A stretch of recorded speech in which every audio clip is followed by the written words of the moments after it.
Un documentaire n'existerait pas sans le rôle d'un DOP. DOP, c'est Director of Photography, direction de la photographie en français. C'est vraiment le rôle, à mes yeux, le plus important. C'est lui qui va, en collaboration avec le ou la réalisatrice, travailler en collaboration pour développer une image et un style, mais aussi capter la vision du réalisateur ou de la réalisatrice pour ensuite faire un film complet qui a du sens. C'est souvent un poste que tout le monde a envie de devenir, mais selon moi, il y a certains aspects qui différencie un bon DOP d'un moins bon. Alors attention, gardez en tête qu'en aucun cas je me considère comme un des meilleurs DOP, pas du tout, j'ai énormément de choses à apprendre.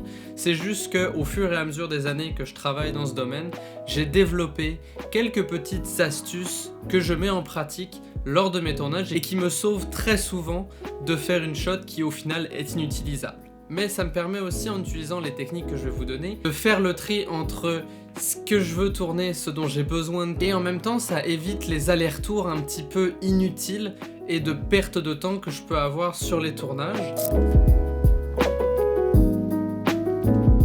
Il n'y a pas de meilleure période pour devenir caméraman qu'en ce moment. Il y a des caméras super entrée de gamme comme par exemple le Lumix GH5 dont je parlais dans un de mes YouTube Shorts qui est super abordable et il offre vraiment une très grande qualité d'image, ce qui vous permet à moindre coût d'avoir un résultat professionnel. Gardez en tête que ce n'est pas votre matériel qui va vous limiter mais de la manière dont vous l'utilisez. Cependant, une règle que j'essaye d'appliquer, c'est de toujours essayer de préserver mes hautes lumières. Je vois quand je fais la colorisation de films documentaires, c'est beaucoup plus facile de remonter les ombres d'un plan sous-exposé mais avec des hautes lumières bien préservées que de redescendre des hautes lumières explosées et auxquelles on n'a pas d'informations. Donc moi je serais vous, j'essaierais de préserver le plus possible vos hautes lumières.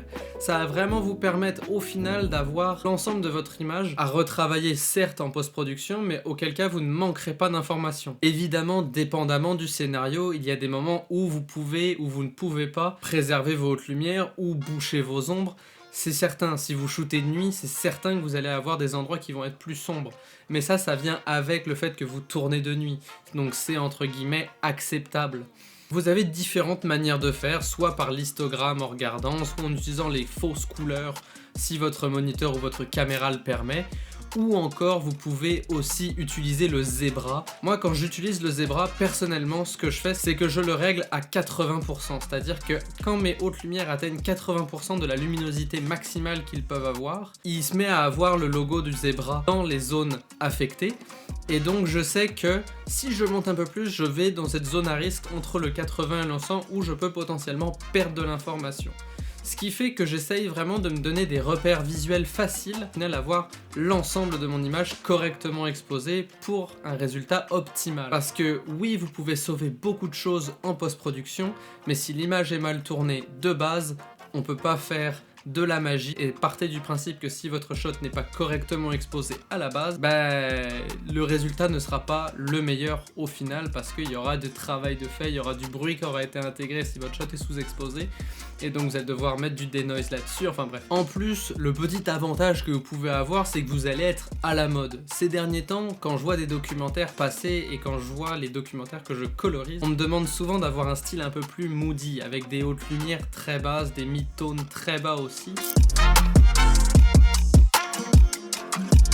Un bon caméraman va capter l'essentiel. Il va aussi penser au monteur à aller chercher une couverture de l'ensemble de la scène pour que, au montage, on puisse superposer le discours avec des images d'illustration, ce qui va vraiment au final permettre de créer un montage beaucoup plus dynamique. Il va prendre le temps d'aller chercher des plans larges, des plans moyens et des plans serrés pour au final avoir l'histoire la plus dynamique et laisser le plus de flexibilité possible pour la post-production. Après, gardez en tête que le plus vous allez en faire, le plus vous allez développer vos propres techniques pour avoir votre contenu, mais aussi de quoi habiller votre contenu. Donc c'est pour ça, si jamais vous voulez vous améliorer, mais que vous vous dites « Oh, mais j'ai pas de contrat, oh, mais je sais pas faire tel projet », n'hésitez pas à vous entraîner à créer des scènes, essayez de constamment pratiquer qui est important pour raconter une histoire, comment vous pouvez raconter une histoire, quel plan vous pouvez utiliser, et au final, en fait, de constamment pratiquer, d'une manière ou d'une autre, ça va vous rendre bien meilleur. Certains caméramans aiment bien regarder dans un œilleton. mais vous pouvez être certain que les bons caméramans qui regardent dans un œilleton ont toujours l'autre œil ouvert à ce qui se passe autour d'eux et les oreilles encore plus ouvertes pour entendre et comprendre l'environnement dans lequel ils évoluent et qu'ils doivent capturer. Ça, c'est quelque chose d'extrêmement important, d'être hyper conscient de l'environnement dans lequel on est, va vraiment vous permettre d'éviter au final de manquer une interaction ou même un moment pris sur le vif. Que si jamais vous étiez juste arc-bouté la tête dans votre caméra et que vous ne voyez rien d'autre que ce que vous cadrez et que vous n'entendez rien d'autre que ce que votre caméra prend comme son, bah au final vous allez perdre ce moment sur le vif là et donc votre histoire va avoir potentiellement moins d'impact et moins de profondeur. Ça c'est quelque chose qui, et je l'ai vu faire à plusieurs reprises, des gens qui sont vraiment la tête dans la caméra et qui ne voient rien d'autre que ce que la caméra filme. Mon mentor m'a toujours dit les yeux et les oreilles ouvertes. Et vraiment j'essaye de garder ce mantra là quand je suis en tournage le plus possible parce que ça vraiment ça ouvre la porte au vivant dans votre film. Et c'est vraiment super important parce que le but à mes yeux d'un documentaire c'est de véhiculer des émotions et des messages forts. Et comment on peut faire ça? Par le biais de démonstrations, de moments capturés sur le vif qui viennent justifier votre propos.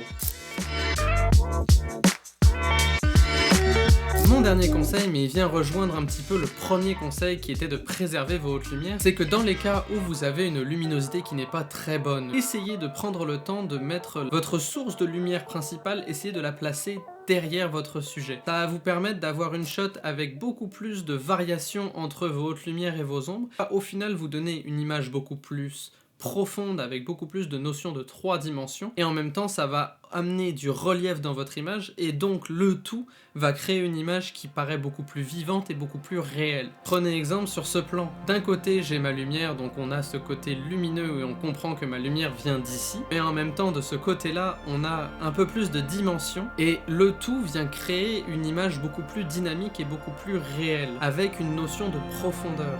C'est vraiment ce côté-là qui est extrêmement important et des fois vous pouvez même le rajouter encore plus en ajoutant ce qu'on appelle du négative fill ou du remplissage négatif si je me trompe pas. C'est avec un drapeau noir justement de venir couper de potentielles réflexions qui peuvent venir de l'autre côté pour vraiment encore plus assombrir ce côté-là. Et voilà, c'est tout pour cette vidéo, j'espère qu'elle vous aura plu. J'essaye constamment de garder ces conseils-là en tête lors de mes tournages, parce que très souvent, ils me sauvent du temps, ils me sauvent de l'énergie, j'ai pas à penser, et une fois que ces astuces-là deviennent des automatismes, vous sauvez un temps qui est énorme. En tout cas, si cette vidéo vous a plu, n'hésitez pas à la liker et à la partager. Moi, je vous dis, faites de bonnes photos, faites de bonnes vidéos. À la prochaine, ciao tout le monde.